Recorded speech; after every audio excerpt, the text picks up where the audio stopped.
¿Qué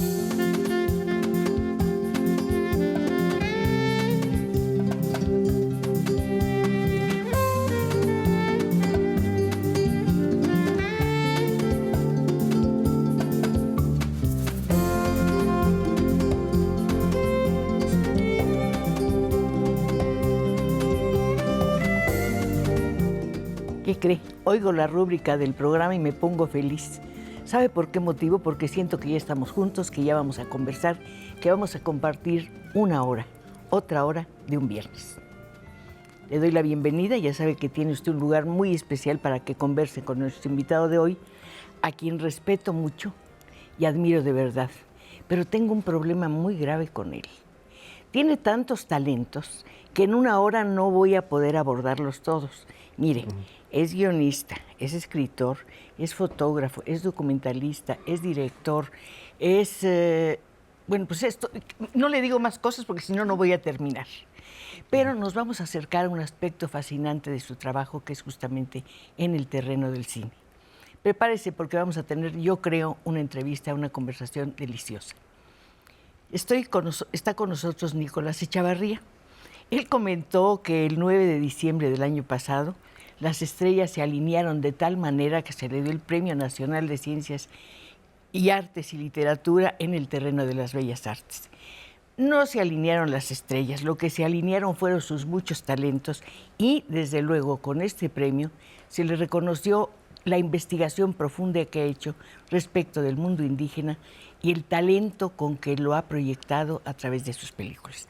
Así que no hay más estrellas que los talentos y el trabajo. Nicolás, encantada de tenerte aquí. Ay, gracias, Cristina, por invitarme. Tú comentaste dos cosas que me interesa retomar. Número uno, hacer una película es un milagro. ¿Por qué? Bueno, primero es un milagro, es un accidente y es un milagro, porque de repente pienso yo, ¿qué sería de los que tenemos vocación de ser cineastas cuando no existía el cine, por ejemplo? ¿No? Entonces, yo casi toco ese punto, porque cuando yo empecé a hacer cine, había una sola escuela de cine que era la del CUEC. Era muy complicado, muy difícil hacer cine, muy caro. Ahora ya es algo mucho más democrático, se puede decir. Todos somos cineastas en potencia, todos tenemos en nuestras manos los medios para hacer películas. Y puedes hacerlos en video ya, ahora. Exacto. El video también. Bueno, hay festivales hasta con teléfonos celulares, sí, ahora, sí, ¿no? Pero en mi época era muy, muy complicado, ¿no? Y sobre todo trabajar en los primeros trabajos que yo realicé, que eran en el mundo indígena, ¿no? Donde había que llevar la cámara, los rollos, eran muy caros, había que meter el rollo en la cámara con una especie de bolsa negra para que el rollo no se revelara, esperar 15, 20 días. A veces cuando pasaba, no sé, 3, 4 meses en la sierra, por ejemplo, en la sierra con los huicholes, había que esperar, regresar a México, meter los rollos, esperar 15 días, 20 días, con el nervio de a ver qué tal salió el material, si salió, si no salió. Era realmente muy complicado y realmente un milagro hacer una película, ¿no? Y además, bueno, ya no se habla de los costos, ¿no? Entonces, en un país donde pues, prácticamente no se hacía documental, ¿no? Y bueno, de la manera como algunos de los pioneros nos aventuramos, ¿no? Para recorrer los lugares pues muy fuera de la civilización, digamos, para hacer películas. Pero fíjate que ha pasado algo increíble con ese género. Ha adquirido una categoría muy importante, un significado, mejor dicho, muy importante. Bueno, yo creo que ahorita en México es mucho más interesante lo que se hace en documental que lo que se hace en la ficción. Hay documentalistas y cineastas mucho más interesantes en el campo del documental que en el campo de la ficción. Yo creo que esa enseñanza que han adquirido, bueno, en parte por las escuelas de cine, pero también en parte por esta cotidianidad, por el ser tan absolutamente cotidiano, el hecho de filmar y aprender a editar y a filmar, ha hecho que mucha gente se convierta en cineastas, ¿no? En potencia, ¿no? Hay algo muy valioso en tus documentales. Todo lo que haces, todo lo que vemos, lo viste tú de primera mano. Nadie te lo contó, nadie te dio referencias. Lo buscaste y lo encontraste y nos lo regalaste. Nos regalaste un aspecto, un área muy luminosa de México, que es el mundo indígena. Sí, y yo creo que bueno, es un mundo maravilloso, pero que es un mundo que también desaparece de la noche a la mañana. O sea, las cosas que yo vi, las cosas que yo viví, el México que yo viví, pues ya no es el México de hoy, ¿no? El México ha cambiado muchísimo. Y yo, bueno, viajé por todo la República Mexicana haciendo películas, documentales, fotografiando. Y era otro México. Sentía uno una confianza que desgraciadamente ahora ya no siente, ¿no? El México de ahora ha cambiado. Ahora es un México en donde yo realmente celebro como joven haber recorrido todo mi país sin ningún temor, con la mochila, con mi camarita, etcétera. Pues desgraciadamente el México ha cambiado y ya el México no es el mismo, ¿no? Ahora es muy difícil. Se ha perdido todo. En una de tus películas, La Tesguinada, uno de los personajes dice, nos han quitado los bosques, nos han quitado el agua, nos han quitado, creo que dice la tierra, pero al final dice, tal vez nos quiten también la cara, el rostro. Y el alma, ¿ven? Definitivamente. Por eso. Exacto. Sí. Y bueno, yo he documentado varias Semanas Santas, entre ellas la Tarahumara. La de los Coras también. La de los Coras, la de los Huicholes también. La Semana Santa de Iztapalapa también, que eso fue una maravilla, ¿no? Porque bueno, yo creo que definitivamente las Semanas Santas son de las festividades más interesantes que hay en México, ¿no? Dijiste algo que también me interesa retomar. Comentaste, yo no quiero ver el mundo indígena con los ojos de un etnólogo o un antropólogo. Lo quiero ver con los ojos de un cineasta. ¿Cuál es la diferencia? Pues lo que pasa es que yo no estudié antropología, ni etnología. A mí me acercó el mundo indígena, la curiosidad, primero por un poco la época, ¿no? Era la época de Carlos Castaneda, la época en donde se estaba poniendo de moda el probar alucinógenos, ¿no? La época de María Sabina. Huautla, todo el mundo iba a Huautla. Era una especie de rito obligado de todos los jóvenes, ¿no? Viajar a Huautla y bueno, comer hongos con ella, ¿no? Yo tuve la fortuna de haberlo hecho cuando era músico todavía, estudiaba yo música, ni siquiera me pasaba por la mente que yo iba algún día a hacer una película sobre María Sabina cuando ya yo la había conocido y la conociste cuando ya había pasado de moda. Ya no era el gran personaje. La viste una vez, creo que en el conservatorio. Estaba prácticamente olvidada. Sí. La película que yo hice, ella tenía 80 años, murió a los 85. Digamos que era una mujer ya muy cansada, anciana. Pero bueno, digamos que ahora sí que se rescató lo que pude rescatar de ella, ¿no? Que era una mujer con una fuerza y una sabiduría extraordinaria. Y todavía a mí me tocó, cuando yo la conocí, me tocó conocer un ser realmente extraordinario, ¿no? La mujer espíritu. Así le puse yo la película. La mujer que sabe todo. Pero además hay algo, bueno, la expresión de su rostro es maravillosa. La mirada es la mirada del tiempo. Es algo impresionante, pero en una mujer tan débil ya, la fuerza con que dice yo mando, y hace que la persona que ha comido los hongos sienta a los dioses. Sí, ella es como una especie de buzo que se lanza en la profundidad del alma de la persona y es como si fuera un barco, digamos, que vaya y arregla adentro. Y para después de una sesión que dura una noche completa, que realmente... Es la velada. Es la velada, que realmente es un ritual muy interesante porque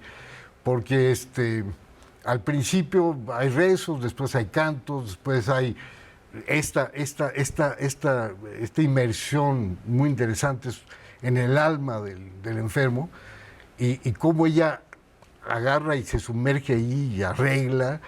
Y bueno, al amanecer, al día siguiente, es muy obvio que ella hace un trabajo maravilloso en cada uno de sus pacientes, ¿no? El humo del tabaco es importante en la ceremonia. Ajá.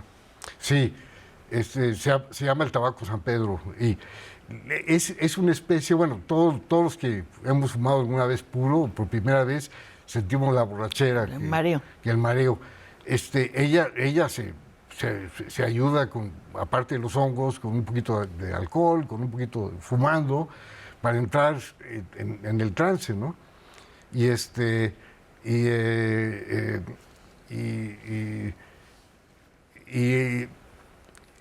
en un principio, ella siempre comía hongos con el paciente.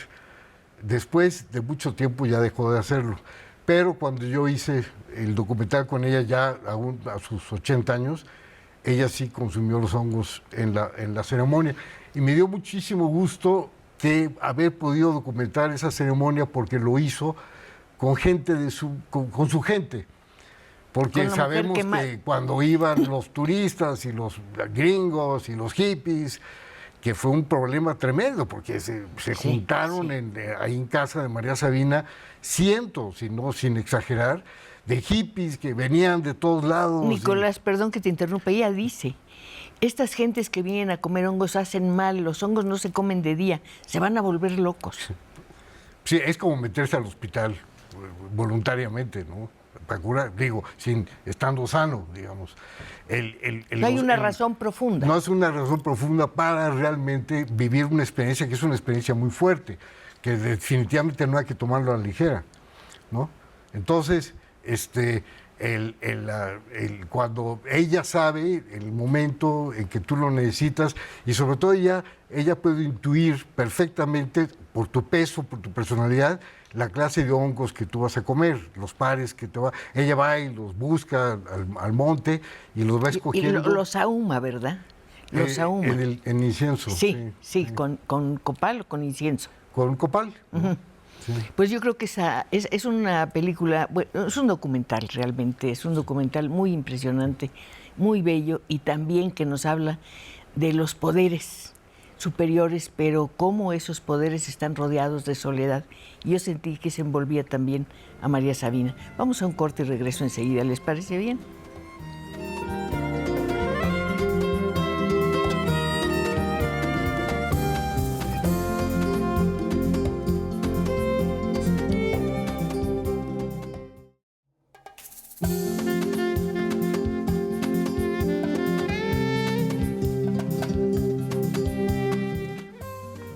Qué bueno que aceptaron mi invitación para llegar aquí a través de las líneas telefónicas.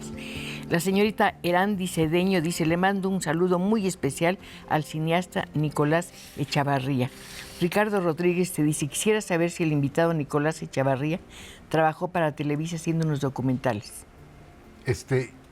Sí, hice un documental con Octavio Paz sobre Sor Juana. Maravilloso. Las trampas de la fe, sí. ¿Cómo trabajaste con Octavio? Bueno, Octavio siempre tiene opiniones muy encontradas. Hay gente que no simpatiza mucho con él. Yo lo traté muy de cerca, trabajé con él y era un hombre muy, muy generoso.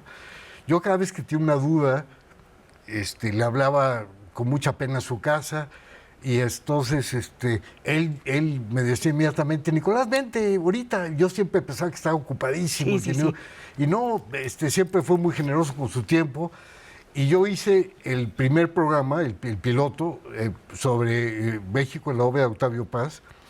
Y por fortuna me tocó este personaje maravilloso que es Sor Juana Inés de la Cruz. Sí, fantástico. Y me interesó muchísimo en el programa retratar no las anécdotas tanto de su vida como el mundo maravilloso que llevaba en la cabeza, ¿no? Que realmente era una mujer de su tiempo, una mujer pionera en muchos sentidos, como feminista, como sabia, medio astróloga, admiradora de Kierkegaard, Anastasius Kierkegaard, el famoso medio alquimista, científico de esa época. Y bueno, hace muy bien eso en su libro Las trampas de la fe, el retratar ese mundo maravilloso de esta mujer, ¿no? De su poesía y qué más. Pues ese fue lo que tuve la fortuna. En mi trabajo he tenido esa enorme fortuna de trabajar con gente muy, muy interesante. Con Juan Villoro, por ejemplo. Con Juan, con Mario Lavista. Con Mario Lavista, con Sheridan. Con Guillermo Sheridan. Hice también una serie sobre la conquista, sobre Maximiliano. Claro. Y entonces he trabajado con Fernando del Paso, he trabajado con los grandes historiadores de la conquista también, en fin. Si te parece bien, volvemos a la imagen de María Sabina por varias razones. Número uno, cuando tú trabajas con ella, cuando la encuentras, ella no habla castellano. Segundo, nunca la haces que pose a la cámara. Ella hace exactamente lo que quiere. Y a mí lo que me sorprende es que no sabes lo que ella está diciendo. ¿Viene un traductor y te lo dice? Sí, no, yo nunca, mientras estaba filmando, nunca entendía lo que ella estaba diciendo. Fue hasta en la mesa de edición, y mientras yo estaba editando, que Álvaro Estrada, un mazateco maravilloso, que fue su biógrafo, que escribió una biografía maravillosa sobre ella, que fue ¿Cómo se llama? Álvaro Estrada. Álvaro Estrada. Sí, él ya murió, pero uno de los mejores libros que se han escrito sobre María Sabina lo realizó él. Y él me empezó a traducir, mira, está diciendo esto y lo otro, y soy la mujer luna, y soy la mujer piedra del sol, soy la mujer payaso, soy la mujer trompetista, soy la mujer violinista. Y yo empecé a descubrir, mientras yo ya estaba editando, y con el traductor, estas maravillas de cosas que ella decía, ¿no? Sobre su vida y sobre todo. Ahora, la narración de María Sabina la hizo Andrés Enestrosa. Sí, eso llama la atención. Y yo lo hice con... Mucha gente me criticaba y decía que por qué era una voz de hombre haciendo la voz de mujer. Pero yo quería que quedara bien claro que no era ella la que estaba hablando, porque mucha gente que no conoce a María Sabina pudo haber pensado que había sido una narradora mujer, que era ella la que estaba hablando. Y yo quería dejar bien claro que alguien estaba hablando por ella. Y ¿quién además, es ese alguien, Nicolás? Ese alguien son fragmentos de la biografía de Álvaro Estrada. Y además es un aspecto como jungiano. Dice Jung que los hombres tenemos alma de mujer, ¿no? Entonces me encantaba esta idea que un hombre diga, soy la mujer aerolito, soy la mujer que habla, soy la mujer que... ¿no? Un hombre diciendo eso. Esta contradicción... Pero además el texto es de una belleza extraordinaria. Es muy bonito todo el tiempo. Es sí. Es lírico, y es sentido, lo estás viendo, ¿no? Ajá. Y hay un lenguaje de las manos en María Sabina, que es importantísimo. Sí. Y una sola vez se ríe. Ajá. Hace una broma, alguien le hace una broma, creo que es su hija, sí. Y una vez se ríe, no sé qué estará ella diciendo con un hombre, pero hay algo malicioso en su expresión, hay algo bonito. Y tú tuviste una intuición increíble porque dices que finalmente fue una mujer muy sola, y sí fue una mujer muy sola, ¿verdad? Bueno, fue una mujer famosísima, ¿no? Acuérdate, Cristina, que se escribió un artículo en la revista Life, que fue lo que provocó este éxodo de jóvenes y de gente de todo el mundo hacia Huautla para probar los hongos. Y con una cosa que Gordon Wasson, el que escribió el artículo, cambió el nombre de ella y el nombre del pueblo. Pero él ya intuía que esto iba a provocar un éxodo y un interés. Y entonces él quiso protegerla. Inmediatamente investigaron quién era, dónde estaba, y empezó este fluir de gente a Huautla, que tuvieron que tomar medidas para bajar a todo este gentío que estaba ahí arriba, ¿no? Siento que la estaban devorando, Nicolás. Entre todos, consumiéndola a ella. Ella misma no entendía qué es lo que estaba pasando. Imagínate una mujer indígena que no habla español, que de repente está rodeada de una multitud de gente que todos quieren, además, no comer hongos, estar con ella, o sea, conocerla a ella, como una especie de pop star, ¿no? Y en la época precisamente de los artistas pop, ¿no? De rock de esa época. Ella ¿no? afirma su fuerza masculina, lo digo entre comillas, diciendo, puedo mandar y sé fumar. Sí. Como diciendo, así como los señores fuman, yo también, sí. y también puedo mandar. Sí, exacto. Sí. Es un personaje absolutamente fascinante. Esa cercanía, esa aproximación que nos das, de veras amerita una reflexión llena de respeto y de silencio. Porque también es el mundo de María, el mundo del silencio, por lo que yo vi en tu documental. Sí. Y algo que me parece también muy importante son las nubes. Sí. Las nubes de repente como que se llevan la historia y te la cuentan. Bueno, cuando uno va a Huautla, eso es evidente. Sí. Esa pero los tomas como personajes. De que uno está como trepando la Torre de Babel, ¿no? Que está uno cruzando las nubes y llegando a la cima de la montaña, ¿no? Es una sensación increíble, ¿no? Como va uno, como cuando uno lo siente cuando uno viaja en jet ahora, ¿no? En avión, ¿no? Como uno traspasa las nubes. Lo mismo siente, nomás que aquí se siente como con mucho más tiempo y tiene el cuerpo la oportunidad de sí sentir cómo, de alguna manera, poco a poco, uno se está elevando, ¿no? Y no solamente físicamente, sino también en espíritu, ¿no? Uno está llegando a la espiritualidad, ¿no? Desde antes uno se va preparando ya con tiempo para esta experiencia maravillosa, ¿no? Bueno, para unos, para otros no tanto, que es la experiencia de los hongos de la velada. Finalmente quedará el libro que mencionaste sobre María Sabina y este documental. Y el libro de Gordon Wasson, que es una maravilla. Que es una maravilla, voy a verlo inmediatamente. Él hizo tan bien su trabajo que transcribió con música los cantos de María Sabina. Hay un álbum, aparte que están las grabaciones de los cantos, y además la María Sabina joven, porque yo ya la agarré muy también, viejita, sí. y está cansada y de repente ella ya no puede cantar y entonces es la hija la que sale un poco con la estafeta del canto, porque ella está cantada y ya no puede respirar bien. Pero cuando uno escucha las grabaciones de Wasson, verdaderamente es algo espectacular. Y además esta sensación de que ella no piensa lo que dice, que le sale como si estuviera vomitando las palabras. O sea, no le da tiempo de pensar lo que está diciendo, como que ella es más bien una forma de transmitir algo que está diciendo alguien más, ¿no? A través de ella, ¿no? Porque los cantos los dice de manera tan rápida y tan fugaz que uno dice, pero ¿cómo le hace? Y luego hace las transcripciones y parece que alguien está pensando palabra por palabra, ¿no?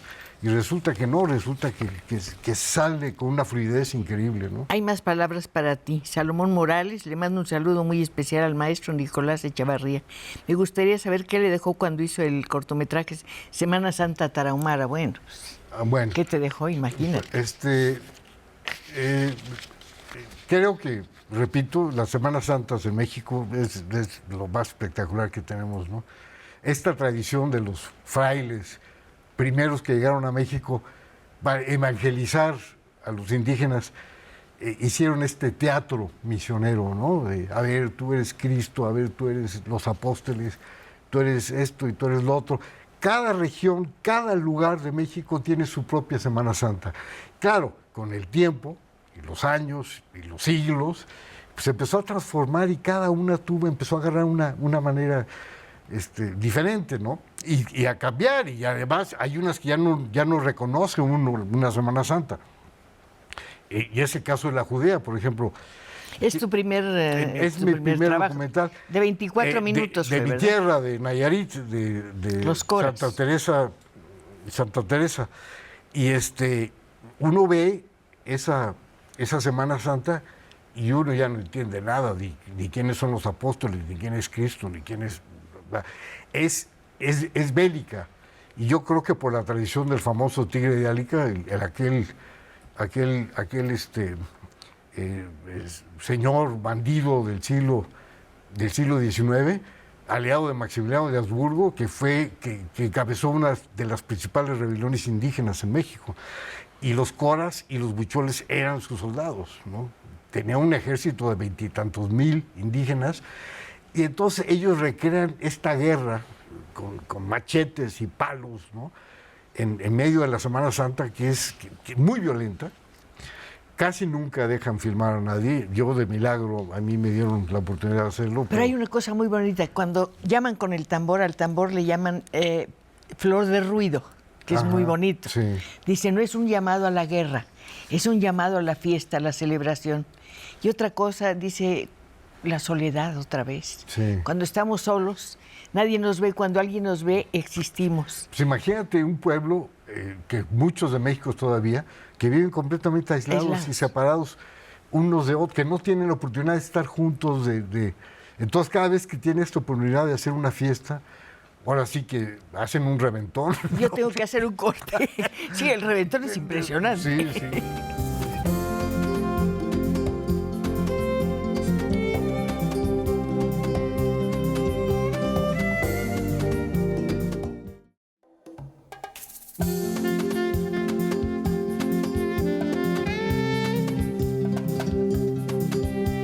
Nos pregunta doña Rosa Galván, ¿en algún sitio hay donde pueda ver los documentales del maestro? Pues tú me decías que en Netflix está. En Netflix está Eco de la Montaña, y bueno, en cine tiene los derechos prácticamente de todas mis películas, ¿no? Porque ellos han sido coproductores. Entonces, se venden en DVDs, en Blu-ray. Perfecto. No siempre son puntuales en estar reponiendo, que se agotan rápido, porque tampoco son ediciones, muchas los DVDs, y se tardan un poquito en reponerlos, entonces a veces no están, ¿no? Pero vale la pena esperar. Y sobre todo este documental, La voz de la montaña, o Eco de la montaña, perdón, estaba pensando en la voz del personaje, que es absolutamente conmovedor. Es Santos de la Torre. Santos de la Torre, sí. Es un artesano huichol, un artista, es un gran artista. Bueno, los huicholes son todos artesanos, todos brujos. En realidad, una de las traducciones del Wixárika es un pueblo de brujos, de chamanes, ¿no? Son gente que está muy ligada a la religión. Toda su vida, la agricultura, su religión, su vida cotidiana, está, de alguna manera, depende de su vida religiosa. De cómo siembran, dónde cosechan, en fin, tienen una obligación ellos con su tradición y sus costumbres, como pocos indígenas en México. Y además son muy orgullosos de cómo se visten, de cómo son.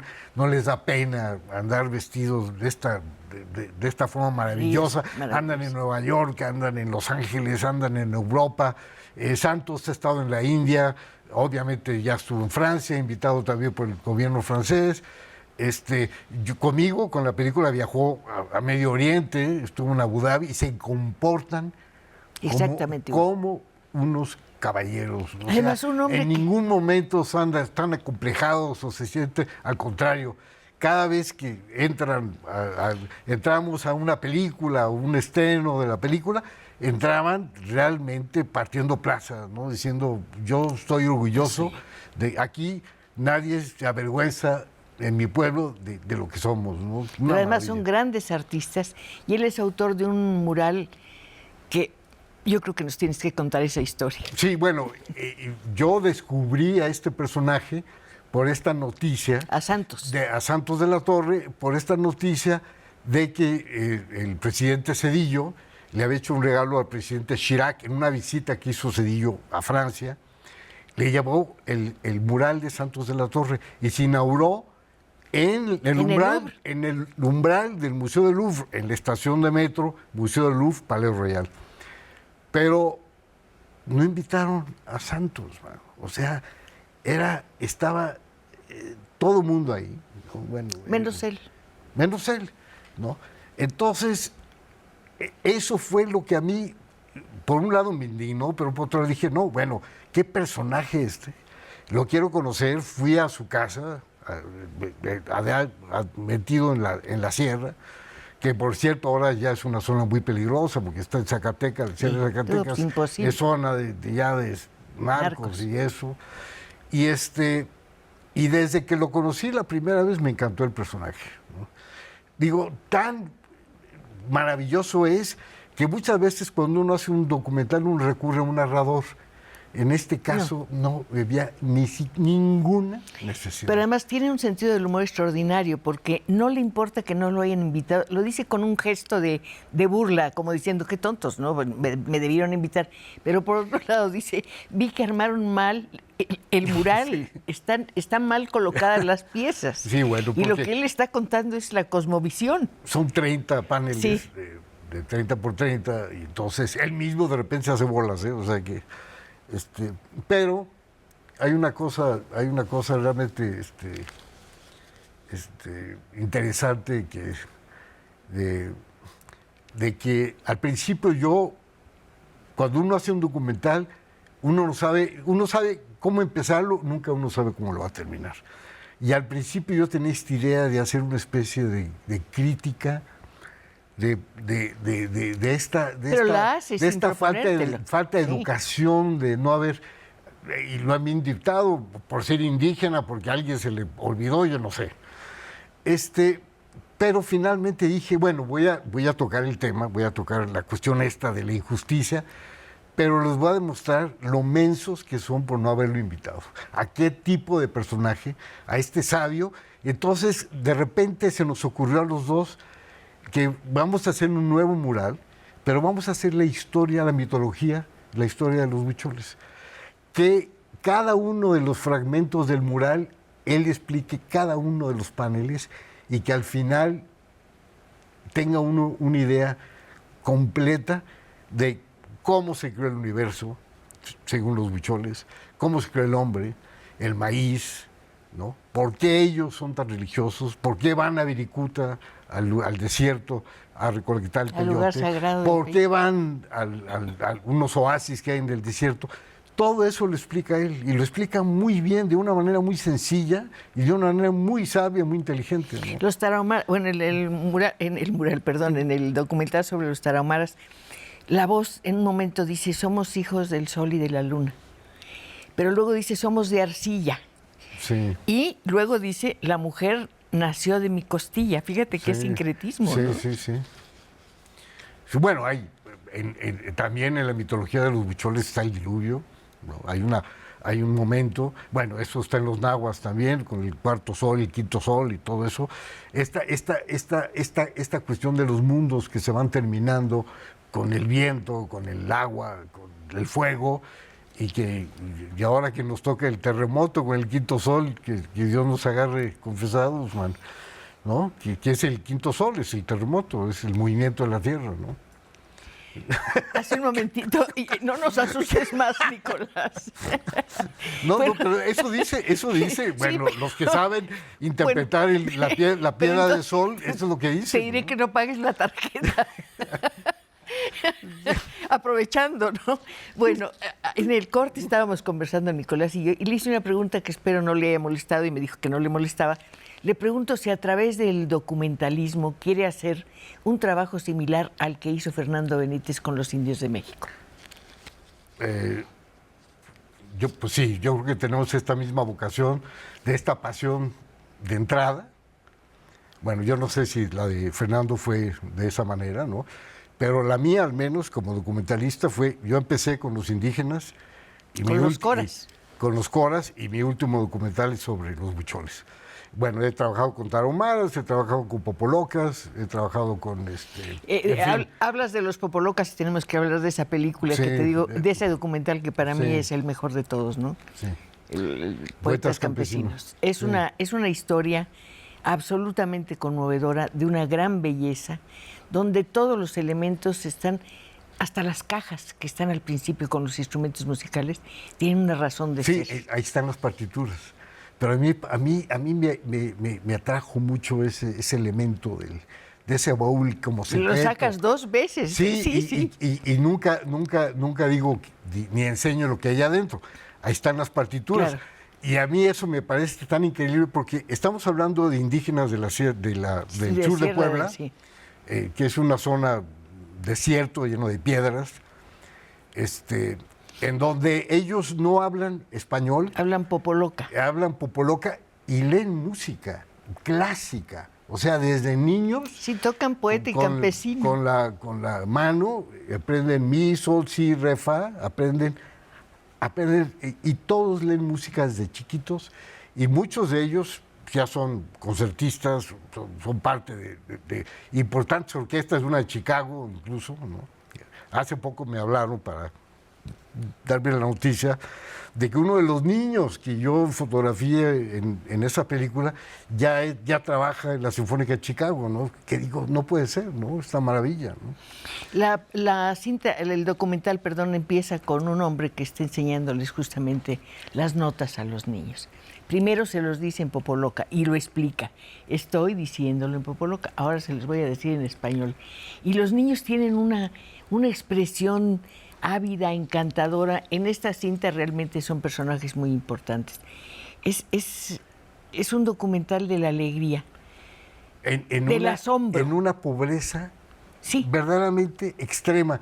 Y ahí es donde nos hace meditar que en esta miseria, porque es miseria y pobreza, hay cultura. Y hay gente que toca instrumentos, que lee música, y que tocan Rossini, Verdi, Puccini, ahí Mozart. ellos, qué fantástico. Tú decías algo, ¿cómo en medio de la pobreza más si estamos viendo a los indígenas, no los conocemos, en primer lugar dices, y los vemos como si fueran ajenos a nosotros, porque no tuvieron la educación que nos dieron, pero tienen otra cultura, con grandes valores, tienen una educación que tiene una belleza extraordinaria. Y además, Cristina, pues no hay que verlos como si fueran otra extraños, gente. son Somos mexicanos. Nosotros. Digo, mi abuelo era zapoteco. Lo que pasa es que seguimos insistiendo en que ellos viven en un mundo y nosotros en otro. Y no nos damos cuenta, no hemos conciliado el mundo de España y el mundo de México, cuando desde el principio hubo un conecte ahí entre ambos, que ahora sí que ya nos fregamos, somos partes uno y otro. O sea, y yo sí, esta vocación de Benítez o la mía, de esta admiración por este mundo de los indígenas, que sí al principio, bueno, yo soy de Nayarit y yo los tengo cerca pero lejos, porque antes ir a la sierra en Tepic, por ejemplo, en Nayarit, pues era un trabajo de semanas caminando o de agarrar un caballo y andar 3, 4 días. Sin embargo, andaban ahí en la plaza los huicholes y los coras, ¿no? Y yo desde niño los veía, y además qué increíble que sea un mundo por un lado tan cerca y por otro lado tan lejos, tan lejano, ¿no? Porque me llevó ir a Nueva York, estudiar cine allá, ver una revista y darme cuenta de que eran mis vecinos. No, pues estabas viendo en la revista y creías que eran personas de África. Sí.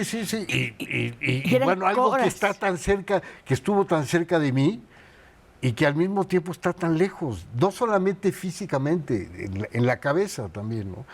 Entonces, bueno, empecé con mi gente, con los coras, digamos, que esos son verdaderamente los indígenas de Nayarit, porque los huicholes compartimos con Jalisco, Zacatecas, etcétera, ¿no? Pero los coras sí son nayaritas, y son aguerridos. Tenemos un corte. Sí, Tú eres aguerrido y yo también.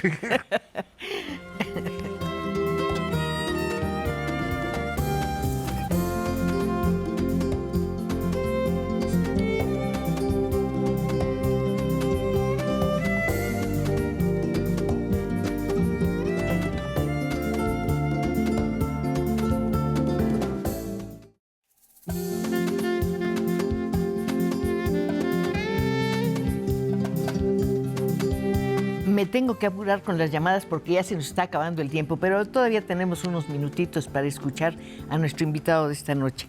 Javier Santa Cruz Ruiz dice: felicito al maestro Nicolás por sus éxitos cinematográficos. Yo fui su compañero de primaria en Tepic, Nayarit. Desde entonces me di cuenta de su maravillosa creatividad. Wow. fantástico. Celina de Serrano, mi esposo y yo le mandamos felicitaciones a la señora Pacheco por sus 40 años de Conversando. No, Conversando tiene 20 nada más. Aquí nos tocó vivir, tiene 40, pero para mí es una maravilla. Felicitaciones a Nicolás Echeverría. Graciela Angulo Godoy, felicitaciones a Cristina. Me encanta esta entrevista que se refiere a María Sabina. Felicidades a Nicolás Echeverría. Tenemos que hablar también de un documental extraordinario sobre el niño Fidencio. Famosísimo por allá por los 20, ¿no? Él murió en 38. Sí. En 1938. Pero fue su época y de en mayor... 28, bueno, hay que explicar un poquito. Este es un personaje como de otro mundo, como un extraterrestre. Un personaje que desde niño tenía, todo el mundo tenía dudas si era normal, si no era normal, si era retrasado, si no era retrasado, si era un superdotado o al contrario. O endemoniado, ¿no? Endemoniado o un santo, ¿no? Muy polar, ¿no? Nació en Guanajuato y empezó desde muy niño a manifestar un talento muy especial para curar y para predecir el futuro y para muchas cosas, ¿no? Y lo fueron, la Secretaría de Salud en esa época lo empezó a apartar por el miedo de que fuera a ser como foco de infección, de infección, porque curaba con pedazos de vidrio y operaba cataratas, sin haber estudiado medicina nunca, y en trance. Siempre, una característica del niño Fidencio, siempre que estaba en trance. Y este trance no solamente lo tenía él, sino que lo contagiaba a multitudes. Hay relatos de gente que dice que la multitud toda estaba provocada por el niño Fidencio y todos estaban en trance. Y en el documental sí se siente eso, se ve eso. Pero todo el tiempo. Está como, todo el mundo como transportado en una especie de espiritismo a la mexicana, rarísimo, porque tenemos antecedentes en Brasil, en Haití, cosas de espiritismo y todo, pero en México no mucho. En México yo creo que el fenómeno de Fidencio es de los pocos fenómenos de espiritismo colectivo, ¿no? En tu documental aparecen fotografías originales, la escena del pueblo y el kiosco y todo eso. ¿Cómo lo conseguiste? No, mira, los feligreses, los seguidores de Fidencio, hasta la fecha, se reúnen en Espinazo, que es un pueblito que está entre Nuevo León y Coahuila. Terrible. Desierto. Pero a lo que venía era esto, que la Secretaría de Salud lo empezó a alejar y lo tumbaron por allá por el desierto, pues allá llegó a tener hasta 20,000 gentes a su alrededor. Pues se hizo un pueblito realmente, se hizo un pueblito, con carpas. Y ahí está enterrado, y ahora en un pirú, durante marzo y octubre, el día de su santo y de su muerte y nacimiento, se reúnen los fidencistas. Que son curanderos también. Que algunos de ellos pretenden que heredaron ese talento a través del espíritu de Fidencio para curar. Hay una curación que a mí me pareció espantosa, que es tiran a la gente en esa laguna de lodo. Sí. No una, sino muchas veces. Lo que pasa es que es un lugar de minería y este agujero es una especie de charco natural, digamos, que con muchos minerales. Entonces, a mí me impresionaba muchísimo porque pues, se mete gente enferma a ese lugar.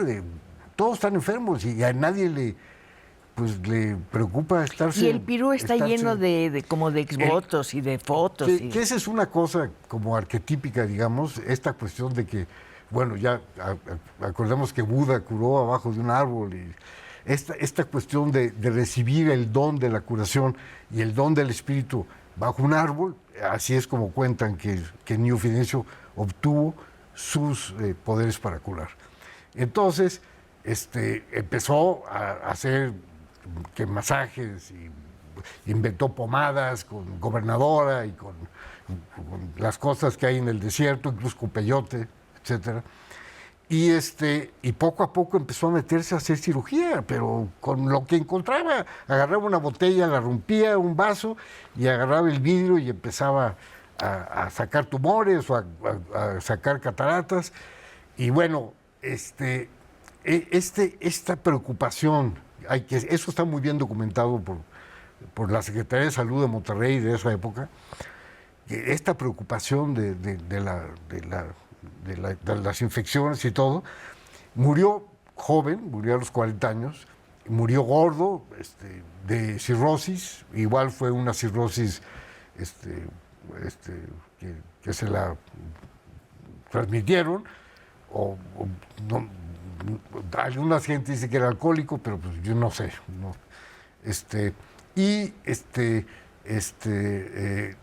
El protector, explotador del Niño Fidencio era un señor López de la Fuente, y la familia armó un circo alrededor de este personaje, que fue lo que provocó la llegada a la tumba de todo el mundo y que acabó en este fenómeno increíble ahora, que es estas multitudes que se reúnen. En esa Las época. ceremonias de curación, ¿cómo pudiste filmarlas?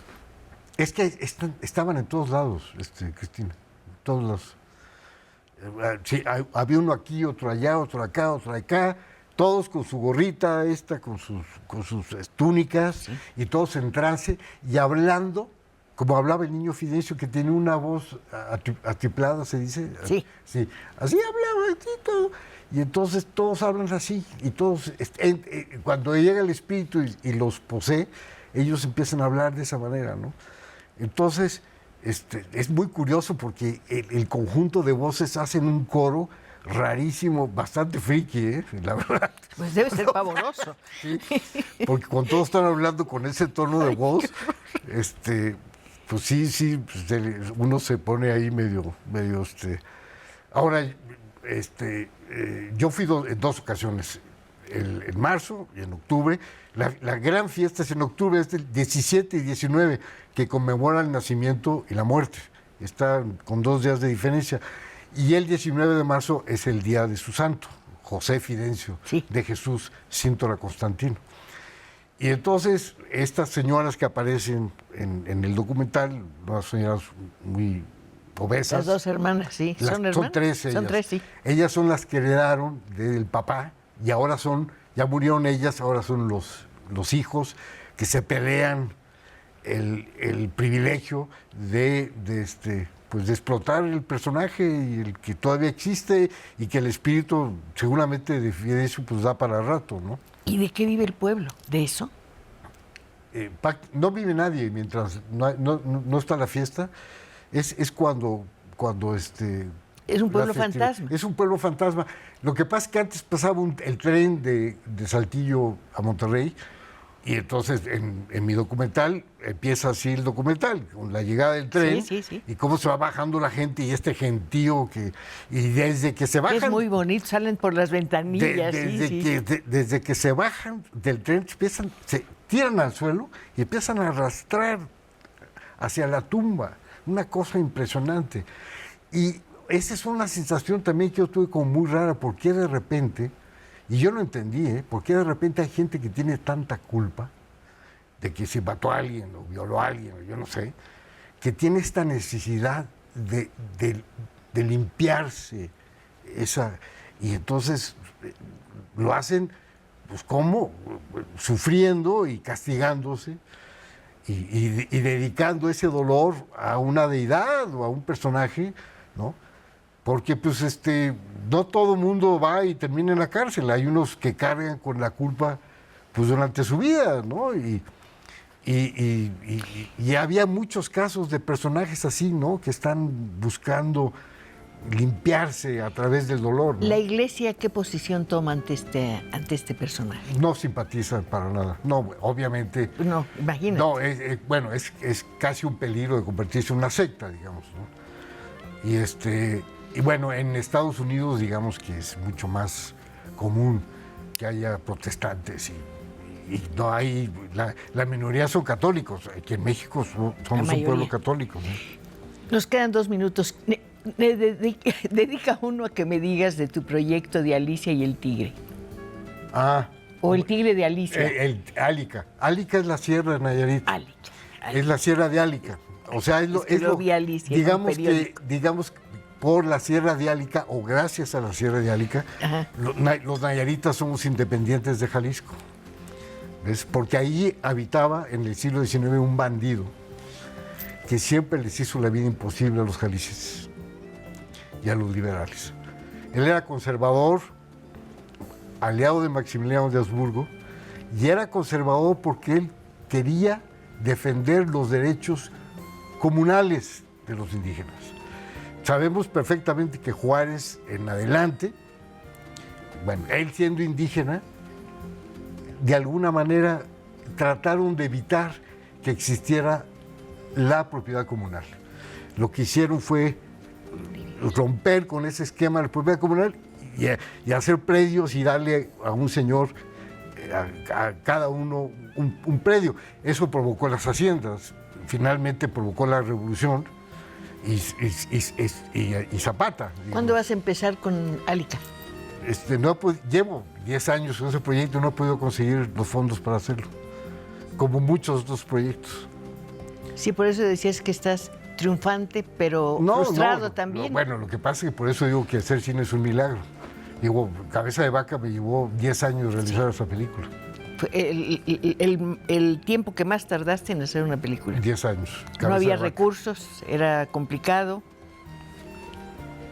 Es muy complicado hacer cine en este país. Es complicado terminar una entrevista, no me gusta. Pero sé que si te pido, vuelves. No, claro. Y fue un placer. Muchas gracias. Me da mucha impresión de que seas tan dedicada, que hayas visto todas mis películas, que te acuerdes de tantas cosas, que hasta yo se me ha olvidado ya. Te doy un abrazo con todo cariño y mi respeto y mi admiración. Bueno, y un beso y abrazo a todo tu público, maravilloso. Y a ustedes que nos acompañaron, mil gracias, de verdad. Ha sido un gusto escuchar su voz a través de las líneas telefónicas. Y ya saben, nos vemos aquí el próximo viernes para seguir conversando. Hasta entonces y buenas noches.